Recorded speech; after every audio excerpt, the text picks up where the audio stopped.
don't see what the big deal is with Alexander Ovechkin anymore. I mean, I realize his past seasons before this one, but can you really tell me to my straight face that he's really a threat on the Capitals right now?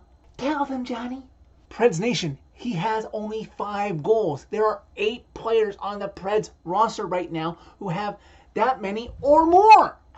When do we play the Capitals again this season? 2 weeks from tonight.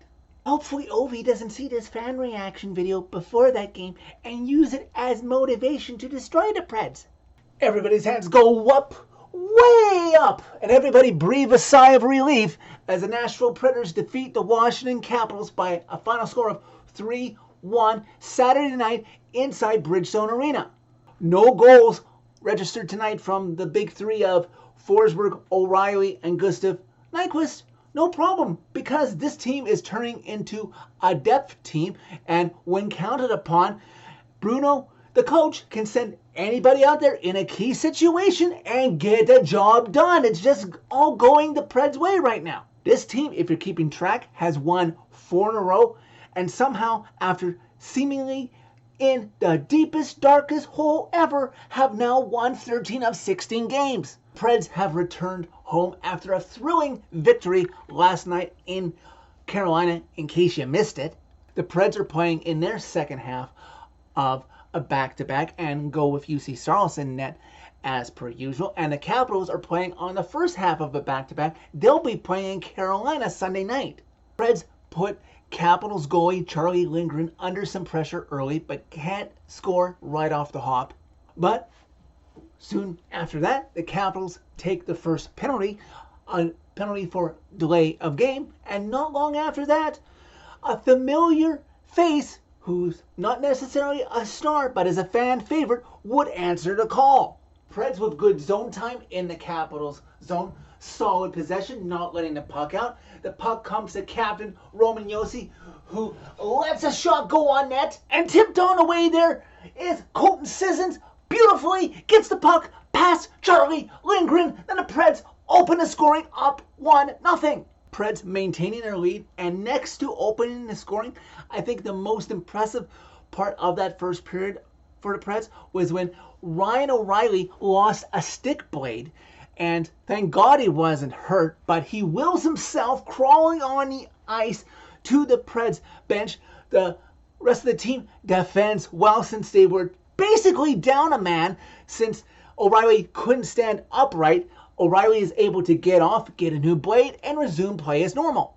Fast forward to under 9 minutes left to go in the first period. You've got Cole Smith and Luke Evangelista, who are both robbed by Lindgren. Considering the talent on both these teams, really quite quiet period overall as we play the last quarter of the first period. They trade a couple of chances both ways, the Preds and Capitals, but the first period ends. Preds have the 1-0 lead with only an 8-4 shot advantage. To start the second period, initially the Preds come out with the force that they ended the first period with. At first, you've got Forsberg with a great chance to add to his 16 goals he has already this season, but he comes up short. And then 3 minutes plus into the second period, this is where the Preds face their first roadblock. You've got Cole Smith, who trips Nick Jensen. 40-something seconds later, Ryan McDonough on a follow-through appears, according to the ref, high sticks TJ Oshie, even though he kind of barely clipped him on the shoulder. But alas, if you have your stick up, the ref might call it if the player flinches from any sort of conduct, so the Preds have to kill off a 5-on-3. Preds defend well at first, cutting down the Capitals' chances. Ovechkin gets denied maybe once, maybe twice, and off of the ensuing faceoff with barely a few seconds remaining in the 5-on-3, Oshie is able to poke a loose puck home. Thank God it wasn't Ovechkin. We don't want to be a member of his record-setting list trying to catch Gretzky, and the Capitals have tied this game at 1. That TJ Oshie goal, though, came with the Cole Smith penalty in mind. So the Preds still had Ryan McDonough's penalty to kill off. They buckle down, and they do. No worse for the wear. The only damage that they allowed one power play goal in that sequence. Second half of the second period, Capitals have swung the shots on goal in their favor.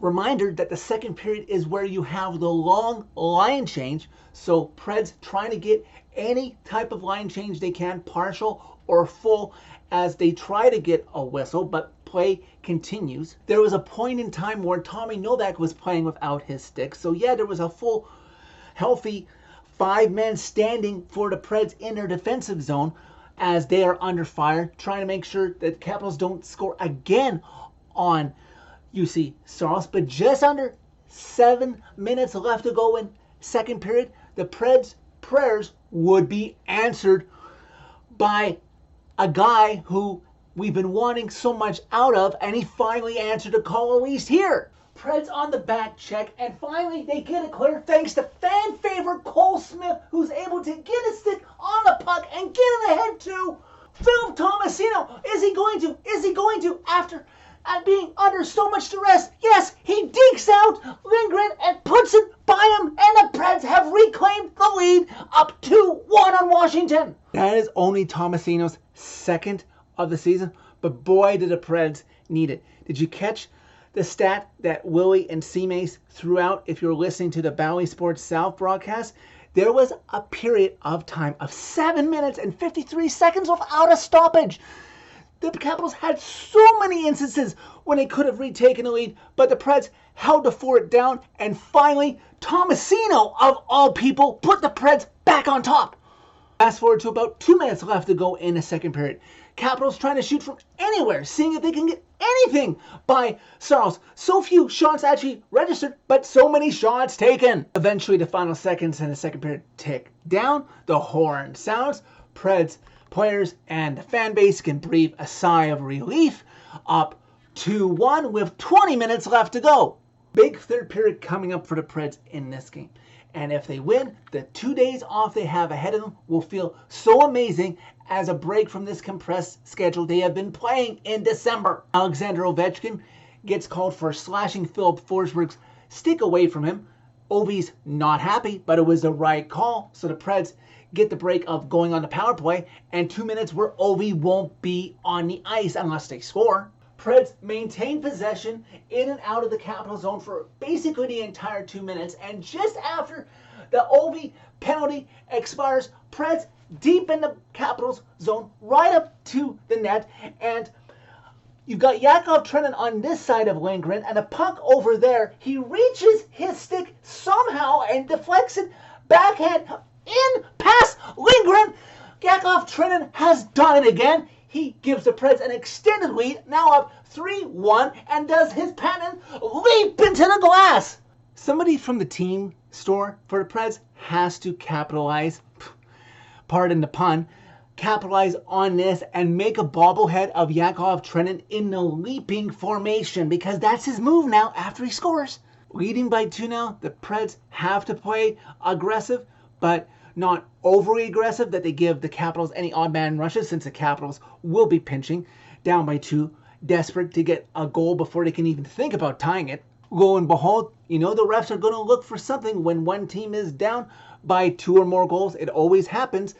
Alexander Carrier gets called for slashing TJ Oshie with about 11 minutes left to go in regulation, and though the Capitals get some good looks, the Preds buckle down and as a team kill it off to kill 2 minutes off the clock, getting them that much closer to another win. Last half of the third seems to be flying by, and I'm wondering why. And I happen to notice on the box score with about 5 minutes left to go in regulation, the Capitals only have 3 shots on goal. Yeah, now that I see it from the other side all this time this season when the Preds have struggled in the third, when I see the Preds doing that to their opponent, that's good defense. I'm proud of them for that. And though the Capitals did get 2 more shots on goal, they should be very proud of themselves that they held the Capitals to just 5 shots on goal for a third period. Preds maintain possession in the Capitals zone for just under a minute, just about 4 minutes left, preventing the Capitals from pulling Charlie Lindgren to get the extra attacker out.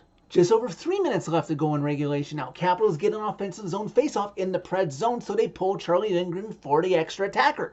We're at 2.5 minutes left to go. Cody Glass gets called for tripping, meaning the Capitals will have a power play and a chance to go up 6-on-4.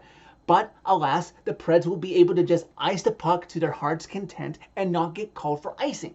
Capitals call their timeout with 1:41 left to go in regulation. Fast forward to under 30 seconds left now. Cody Glass's penalty has expired. Cody Glass gets the puck and he's going in to score, and he's tackled by Strome, and all they called was a penalty. That should have been a goal. Okay, yeah, I know he hadn't taken a shot yet, but if Strome wasn't there tackling him, he would have, and he would have been made it 4-1. But somehow the refs don't call it a goal. But what I was proud of is how this team continues to fight for each other, because on the power play, with the Preds killing off the clock, keeping the puck in the Caps zone, is after the horn sounds, Tommy Novak took a shot on Lindgren in net. And yeah, the Capitals were upset by it. And maybe under normal circumstances, I would be okay with them being ticked off, kind of like how the Preds were ticked off at Austin Watson for taking a shot at Jeremy Lauzon's knees. But no, not this time. Not this time, Caps. You don't get away with the fact that Dylan Strome tackled Cody Glass, and as all of us, because he's been on the injured reserve list twice this season, held our collective reps thinking that he was going to be injured again. Why are you tackling him like that? You can go for the puck without acting like it's football. So in that situation, with Tommy Novak sending a message by taking a shot after the whistle, I'm completely okay with that. Preds win this with the exclamation point of that no goal that was just a shot on goal.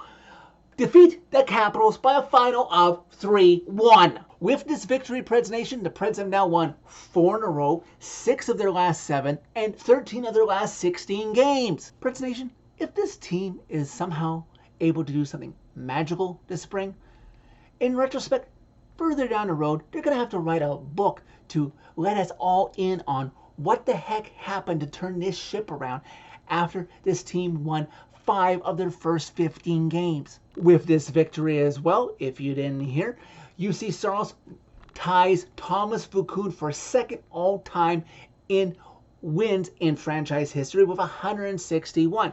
Certainly before long, he's going to instantly move into second all by himself, but then he'll still be about 200 wins behind his daddy, Pekka Rinne. One thing, though, I'd love to insert into this wrap-up summary of this game at this point, though, and I do love UC Saros so much, so many of us in Preds Nation do, but he should not have been the first star of this game.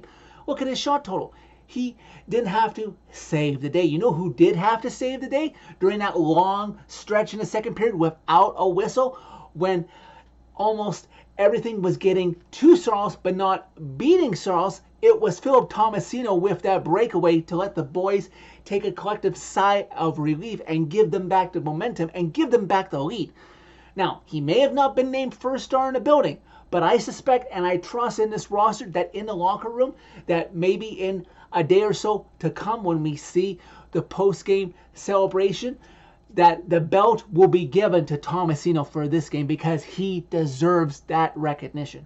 Now, this team has earned 2 full days off before they have to be back at the rink for a game that counts on Tuesday.